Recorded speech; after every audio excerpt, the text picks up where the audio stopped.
দিয়ে যায়। ওই বাচ্চা ছানার গলায় গাছটা বেঁধে দিবি লাল সুতায় করে, বাচ্চাটা ভালো থাকবে, হাওয়া বাতাস নজর গুজর লাগবে না, লেখাপড়াটা ভালো থাকবে। এই যে আর একটা সাপ তোরা দেখ। তবে তোদের গ্রামে বেল গাছ আছে না? ওই যে দিদি বড় বড় বেল হয় ভাই, আমরা শিব পূজায় পাতাটা লাগাই। তবে আজকে একটা বেল কাটা নিবি সবাই না।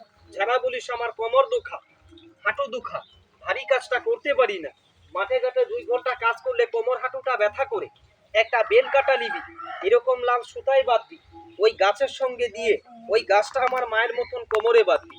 এই কালনাগিনী ঠাকুর বুকে নিয়ে বললাম, মা কালীর দিব্যি হাঁটু ব্যথা কোমর ব্যথা যারা আছে, হাঁটু কোমর ব্যথাটা ভালো হবে, আমাকে আশীর্বাদ করবে, বড় লোক হওয়ার জন্য না, আমি যেন সাপের হাতে না মারা যাই। কারণ এই সাপের হাতে আমার চেয়ে বড় বড় উস্তাদ তান্ত্রিক মারা গেছে দিদি, আমি কোন দিন চলে যাব কোনো গ্যারান্টি নাই। সাপটা দেখে যা, আমি এই ঠাকুরটা এখন বন্ধ করে দেবো। আচ্ছা, এটা কি দেখা হইলো? হইলো দেখা দাদা? তোদের দেখা হয়েছে বাবু? না আপনারা একটু ধরে দেখবেন নরম না গরম?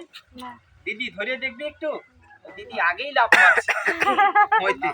যা ঠাকুর, তোকে সবাই মানে, সবাই আর একটা আমার প্রণাম করে তো গড় করবি ভাই, কোটি কোটি টাকার মালিককে প্রণাম করে, লাখ লাখ টাকার মালিক, না রাগ করলি? যা।